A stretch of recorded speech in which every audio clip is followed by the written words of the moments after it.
Hey, it's Abdul. Welcome to this very interesting topic of UWorld. It's probably going to be one of the lengthiest videos in this playlist, but it's there for a good reason. Your Step 2 score is heavily influenced by your UWorld journey. You see this a lot with very high scorers. They tend to have gotten the most out of UWorld compared to someone else. Now, obviously, everyone does UWorld, but not everyone does it right. And I think in order to really understand and make the most out of UWorld, it's good to kind of understand how does UWorld work, what's going on behind the scenes. Now, UWorld is a textbook, organized and packaged in a question and answer format, but at the end of the day, it is a textbook. At the core of every single question is a learning objective. It's the heart of every question, and it's the most important concept. Each learning objective teaches you a testable concept outlined by USMLE for the Step 1 or the Step 2 exam.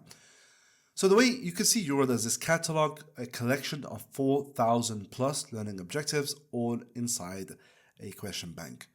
But wait, there's more. Each question is also surrounded, each learning objective is surrounded by auxiliary information. They're not technically the central learning objective, but they're important pieces of information that are testable in UWorld and also testable in the actual exam. Now, this auxiliary information can come in multiple forms. It could either be the explanation for the incorrects, it could be background information to give context to the question, or even the diagrams and the flowcharts and the algorithms provided by UWorld. And this is a very smart thing that UWorld does because it packages a lot of concepts in a single question, making the UWorld experience a very efficient way to study. Now, each question can have multiple auxiliary information, but usually there is always one central learning objective.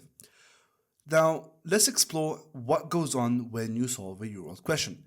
One important component is the active recall and problem solving aspect.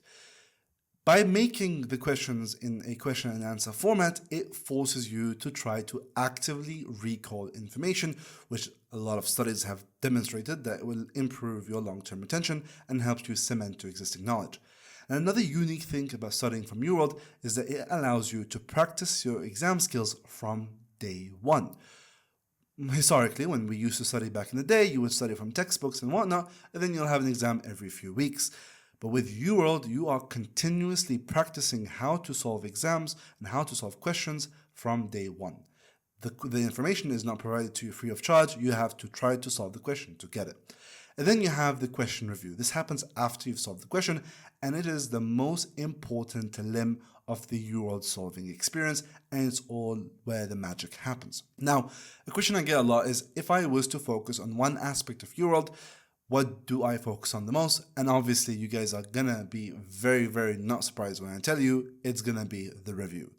Focus on the review. The review will define the amount of value you get from your UWorld journey. So let's say I managed to convince you that UWorld is important and it's pretty nifty. How do I approach a UWorld question? Now, when I was trying to answer this question to a lot of my mentees, I kind of came up with this 8-step approach, which may seem daunting at first, but is guaranteed to make the UWorld experience much more smarter and much more value-driven. Now, it seems like a lot, but eventually a lot of these steps are going to be very intuitive and they'll just be happening on the background without you realizing it. It may be a bit clunky at first when you're trying to adapt to this approach, but I do think it has a lot of value. Now, the way how it works is you have 8 steps. You start with having the right mindset, then you schizo the question stem, you answer the question, you mentally categorize your answer, you go through the question explanation, you understand why all the other answer choices are wrong, you try to absorb the central learning objective, and then you press next and do that all over again. So let's go and see how this all kind of works. So the first step is mindset. What I mean by this is that you need to have the right mindset when you approach UWorld. UWorld is a learning resource. It is a textbook. Do not be scared of getting things wrong. A lot of people are so fixated and they get so worried about their UWorld percentage. I see thousands of threads on Reddit, posts asking, oh my God, my percentage is 40%. What do I do next? Real talk, it doesn't matter. This is a learning resource. You have to treat it as such and genuinely not care about getting things wrong. Your focus should be on getting better and learning the content. Another important aspect of mindset is being very mindful and actively thinking. The biggest enemy to UWorld not maxing is being very passive and just clicking next without really understanding what's happening. And these 8 steps kind of force you to be mindful and to actively think for every question. The next step is to schizo the question stem. Now, instead of looking at the question stem as a string of words that you could get lost into, I want you to reimagine the question stem as an event in your head, as something is happening right in front of you. By schizoing, I mean put yourself in the shoes of the doctor faced by that question stem. If the question is telling you what's the next best step in management, you should be telling yourself, what would I do if this was my patient and I was covering the wards? This forces you to be more active and immersed, but also by creating this mental image, it allows you to better retain the decision in the future. Then you answer the question. This does sound very self-explanatory, but you do want to be very active. You want to try to rule out the incorrects. Try to rule out every single incorrect and really think on why you are choosing a specific answer. Why is it A and not B? Why is it A and not C? And why is it A and not D, etc. This process has to be very, very active, and you have this ongoing monologue in your brain as you debate on what answer to choose. Then, after you've solved your question block or you've solved your block, you move on to the review process. This is where you want to start by mentally categorizing your answer. Now, I personally use something called the Skittles approach, which I kind of came up with, and I want to have an entire video dedicated to it. But in short, it is basically a systematic way of reviewing where you color code every single question that you solve into 5 different colors, each color meaning something different. So this kind of adds an extra layer of complexity, so answers are not simply right or wrong, but they're either greens, oranges, pinks, or reds. Once you start going through the question explanation, I really want you to start actively trying to understand what's going on. Do not passively read. You want to sit down and really understand why the correct answer is correct and why all the other answers are incorrect. As you do so, try to appreciate the difference between the learning objective and the auxiliary information. The auxiliary information that you see could eventually become another learning objective for another question. So a lot of times, the information I learned from a question I got wrong ends up getting me correct answers later on because I absorbed every single word in that question explanation. Before you move on next though, you do want to spend a few extra seconds just really absorbing and cementing the central learning objective. For me, this was going to my spreadsheet and adding the learning objective into my slides. Again, I'll have a video dedicated on that. But again, just spend the extra time to really absorb the central learning objective of that question. And then you press next and you do it all over again. Now, like I said, it's a lot of information. It feels daunting at first, but the more blocks you do, the better it will be, and then it will become a very smooth and streamlined process. So this was very heavily micro-focused, right? This is like the more specific information about how to UWorld Max. But what about the general strategy? A very, very common question I get all the time is, do I do UWorld random or do I do it like a systems-based approach? Now, obviously, there's no right answer, but I say there is a right answer. I do believe that the organ system approach is the best and most efficient way to approach UWorld. Now, let me explain the rationale behind this. You want to use your UWorld experience to build a lot of mental algorithms. Whenever I tell you a patient with chest pain that's positional and had previous history of a viral infection, immediately your brain should be like, oh, acute pericarditis. This is what mental algorithms is all about, and this is a very crucial aspect of medicine.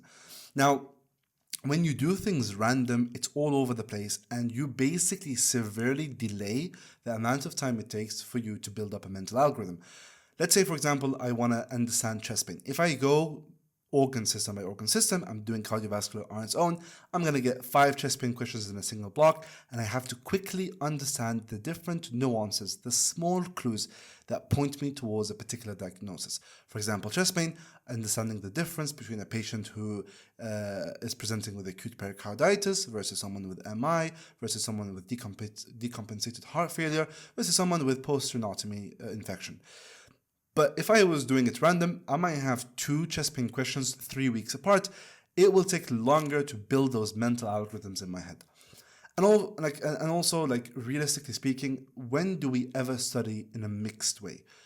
Do we ever study IM by reading one page of like migraines and then switching to studying AKI and then switching to studying about septic arthritis? That kind of chaotic random mixture, I do not think is a very good way to study at all. And a lot of counter arguments I hear is like, oh, but wouldn't that artificially boost my scores? Yes, it might, to a very small minor degree. But again, why do you care about scores? This is UWorld. This is a learning resource. Another counter argument I get is, oh, but the exam is going to be random, so shouldn't I be practicing random from now? And again, you will be practicing random in phase 2. You will have thousands of questions in the MBMEs, 1,000 more in the CMS forms, a few thousand on the UWorld self-assessments. You will have enough time to practice in review, in random. This is not the time to do it. Another question I get also a lot is how many blocks should I do per day? And obviously you guys know the answer by now. It depends. No person is the same. Everyone has a different circumstance. The most important thing is you choose the perfect number for you that will allow you to finish your world at the perfect time and also not get burnt out. And I think one of the most important factors is consistency. It is the most important thing. Maintaining a daily amount of UWorld is going to be the most important thing you do. So just make sure that you keep that at the back of your mind. And the reason why I bring up this point is because even though I do believe organ system approach is the way to go, you may have students who tell you, I genuinely cannot do organ system. I will just get so bored. I need to do it random. Otherwise, I won't be doing UWorld. I'll tell them, you know what, just do what will make you do UWorld. I think that's the most important thing to do. But if you want the best thing or the most efficient way to do UWorld, is going to be through an organ system approach. So thank you so much for listening. This is basically how to UWorld Max. I know it's a lot, and a lot of it comes down to just you practicing those techniques, and eventually it will click and it'll be very smooth. And I do appreciate that it will add a lot of extra time in the review process, but I do think it's one of the best things you can do to your journey. I think the UWorldmaxxing video and the Skittles review is a must watch in this playlist. Anywho, thank you so much for listening, and I will see you in the next one.